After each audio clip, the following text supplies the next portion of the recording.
سبيل الدموع سبيل مريح تنهدى يا صاحي كي تستريح.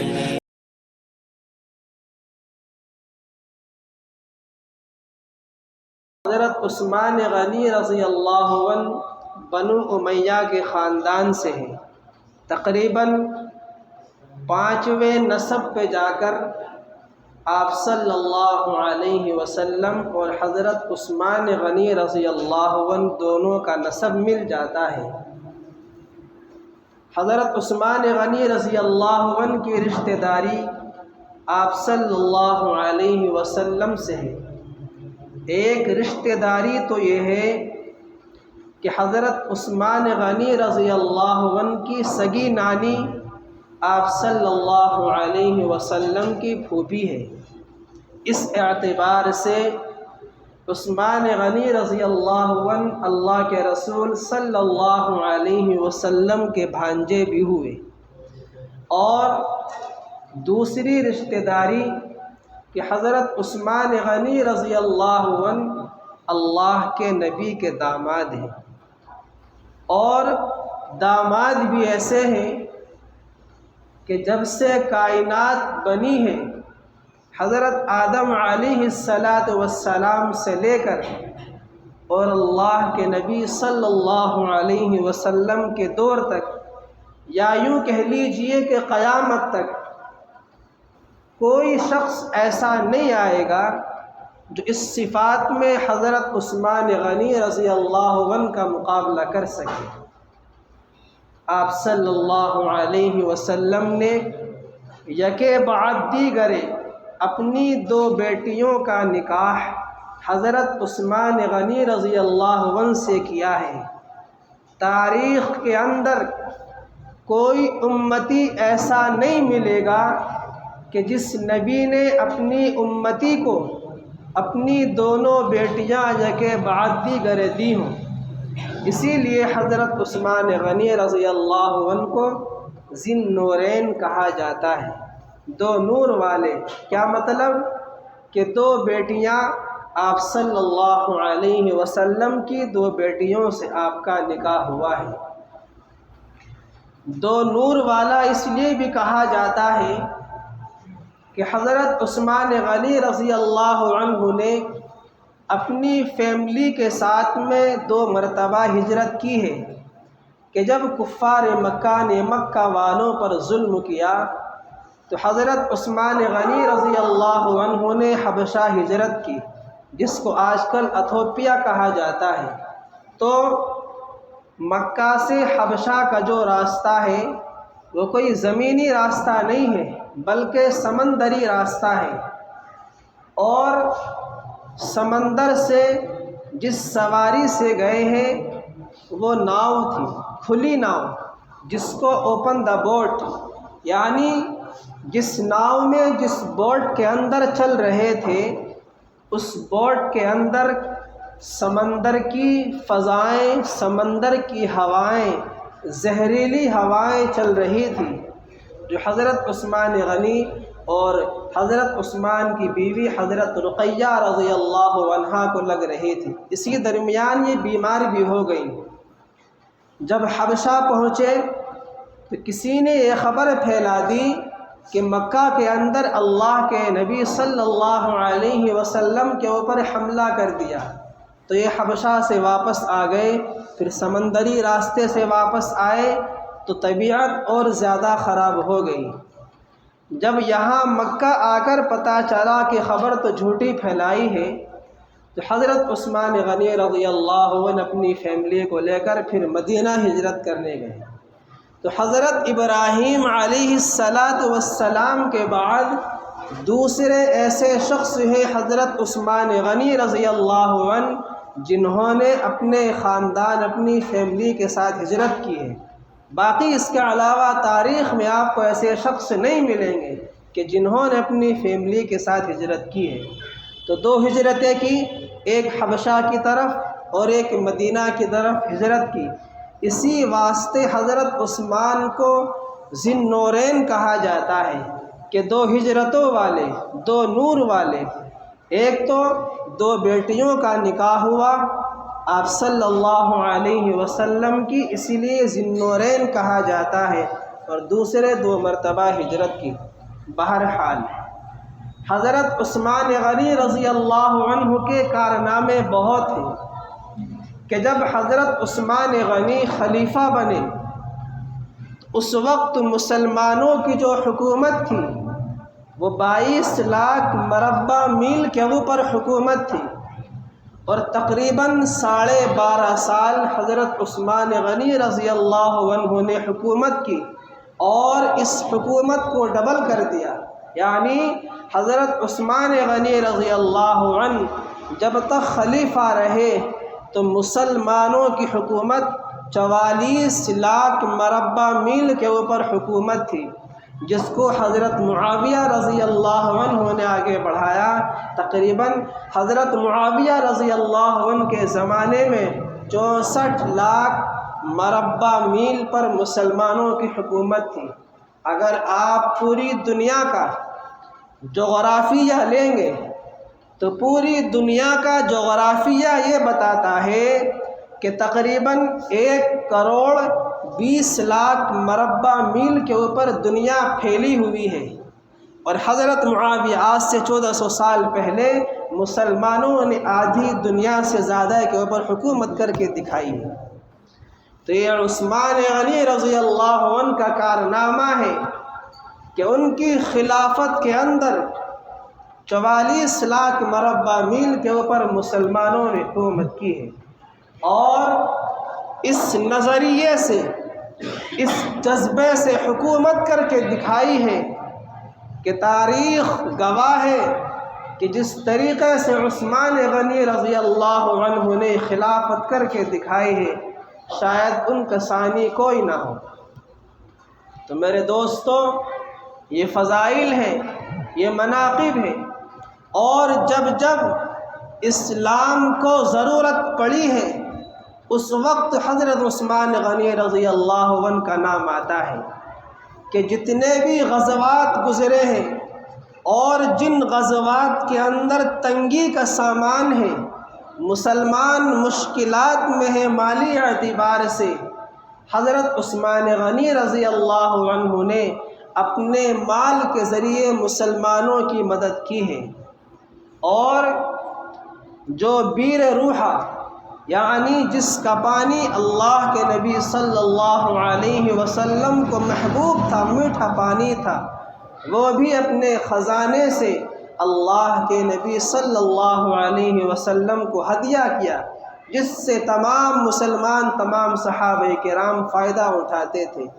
جب مسجد نبوی کی زمین کے پھیلانے کی باری آئی کہ مسجد نبوی کو اور پھیلایا جائے، اس کو اور چوڑا کیا جائے، کون اس کی زمین خرید کر مسجد نبوی کو وقف کرے گا، تو عثمان غنی رضی اللہ عنہ کھڑے ہوتے ہیں اور مسجد نبوی کی زمین کو خرید کر اللہ کے نبی صلی اللہ علیہ وسلم کو وقف کرتے ہیں۔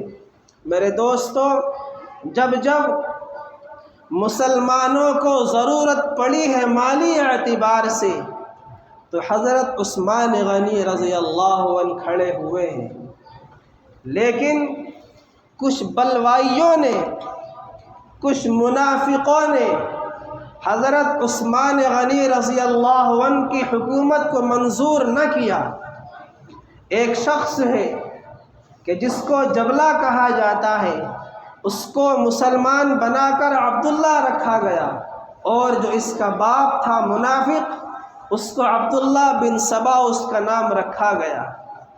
اس نے کارنامہ کیا کیا کہ جب خلافت قائم تھی، خلافت راشدہ کا زمانہ تھا، تو اس وقت خلافت کے اندر جو اصول تھے کہ ہم دین کے اعتبار سے محنت کیسے کریں گے، ان اصول کی بنا پر خلافت میں پوری محنت ہوا کرتی تھی، لیکن اس شخص نے کام ایسا کیا کہ جو خلافت میں اصول لکھے ہوئے تھے ان اصولوں سے ہٹ کر دین کی محنت کی۔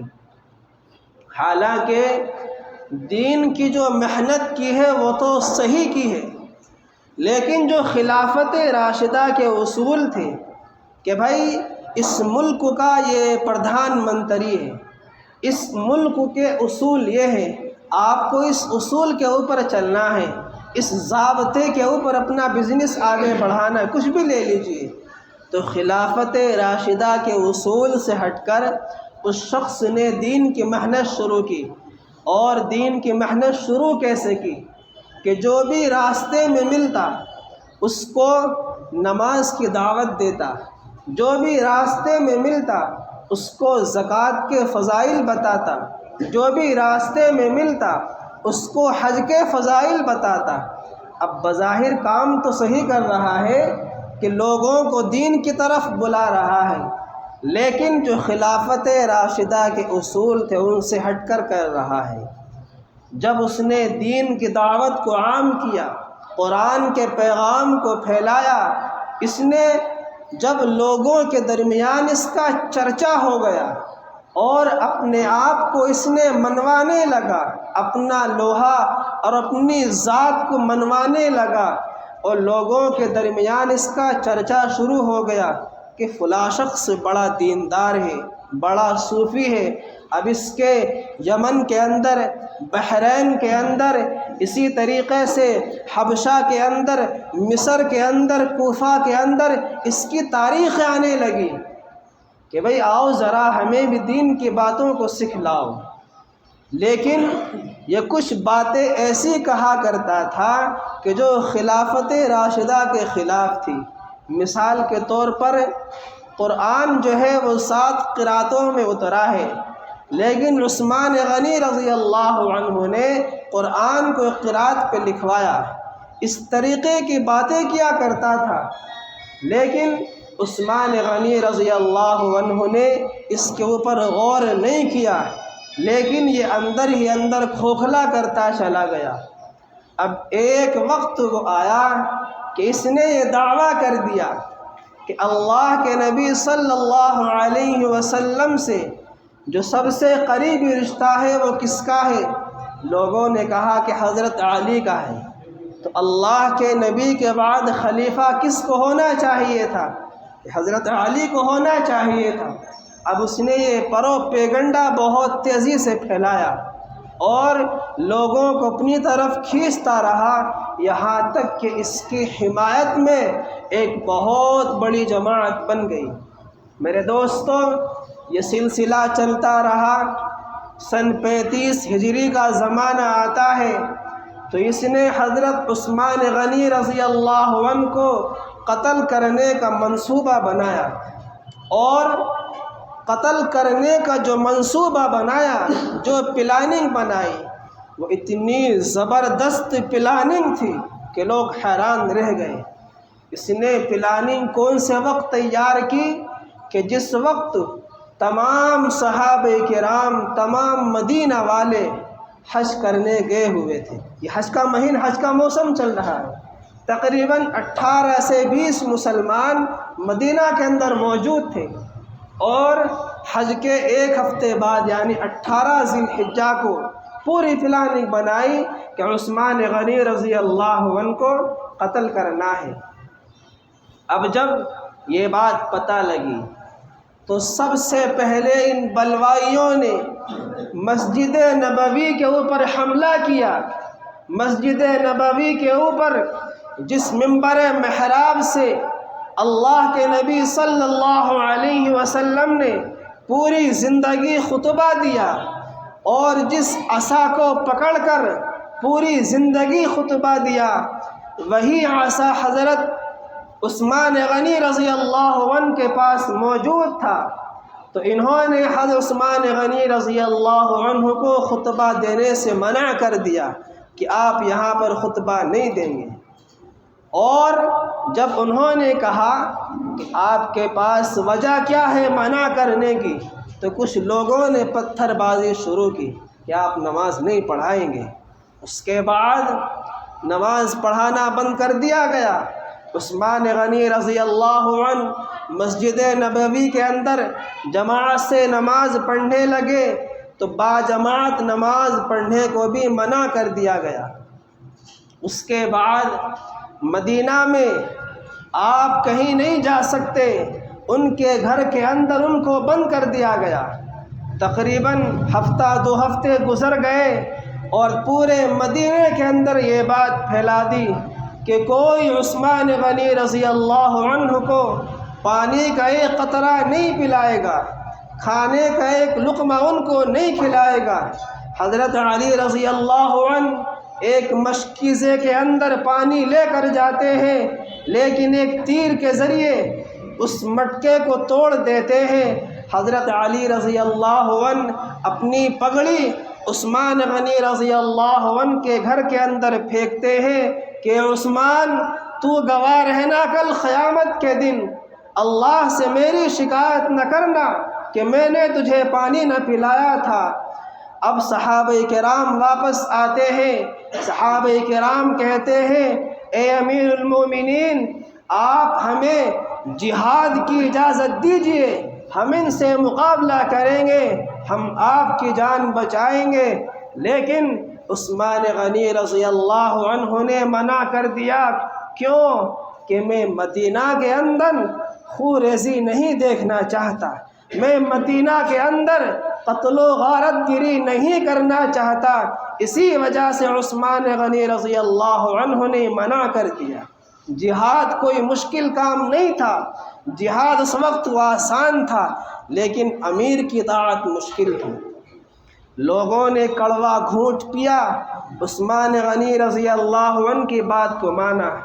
اب حضرت معاویہ پیغام بھجواتے ہیں کہ آپ یہاں سے آ جائیں، مکہ چلے جائیں، وہاں پر قتل کرنا حرام ہے، یا آپ ملک شام چلے جائیں، وہاں پر حضرت معاویہ کی حکومت ہے، آپ وہاں حفاظت والے آ جائیں گے۔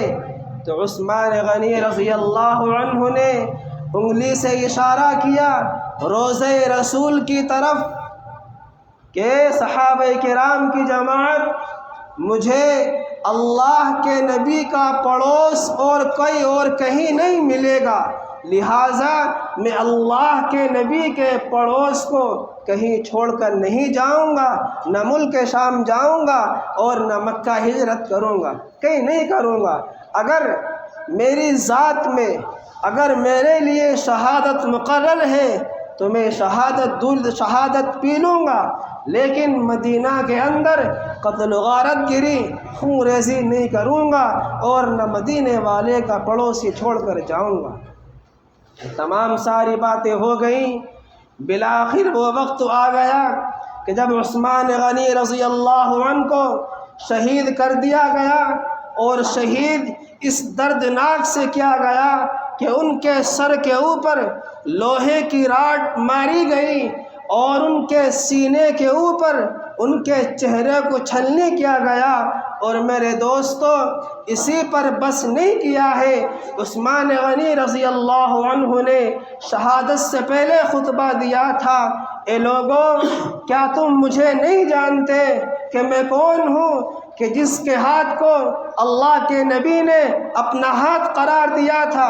کیا تم مجھے نہیں جانتے کہ جب مسجد نبوی کی زمین کی باری آئی میں نے خرید کر دی تھی؟ کیا تم مجھے نہیں جانتے میں وہی عثمان ہوں کہ جب صحابہ کرام کو پانی کی ضرورت تھی کہ میں نے پانی خرید کر دیا تھا؟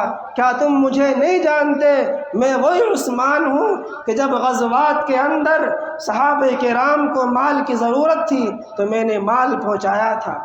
لیکن اس وقت ان بلوائیوں کے، ان منافقوں کے کان بہرے ہو چکے تھے، ان کی آنکھیں اندھی ہو چکی تھی، وہ اس وقت سچائی سننے کے لیے تیار نہیں تھے۔ ان کے ذہن و دماغ کے اوپر ایک نشہ چڑھا ہوا تھا کہ عثمان غنی رضی اللہ عنہ کو قتل کرنا ہے۔ میرے دوستو، جب ان کو شہید کر دیا گیا، جس عثمان نے اپنی زندگی کے اندر ہزاروں بیواؤں کو سہارا دیا، ہزاروں میت کے اوپر کفن پہنایا، آج وہی عثمان کفن کے لیے مجبور ہے۔ تقریباً 2 دن 2 رات تک ان کی نعش بغیر کفن کے پڑی رہی، کسی نے ان کو کندھا دینا چاہا، کسی نے نماز جنازہ پڑھنے چاہی، ان بلوائیوں نے سب کو منع کر دیا۔ آخر میں آ کر حضرت حفصہ رضی اللہ عنہا اپنی آستین چڑھا کر کھڑی ہوتی ہے کہ اے بلوائیوں، عثمان غنی کی نماز جنازہ پڑھنے کی اجازت دے دو، ورنہ میں بے نقاب ہو کر آپ سے حملہ کروں گی۔ تب جا کر عثمان غنی رضی اللہ عنہ کی نماز جنازہ پڑھنے کی اجازت دی۔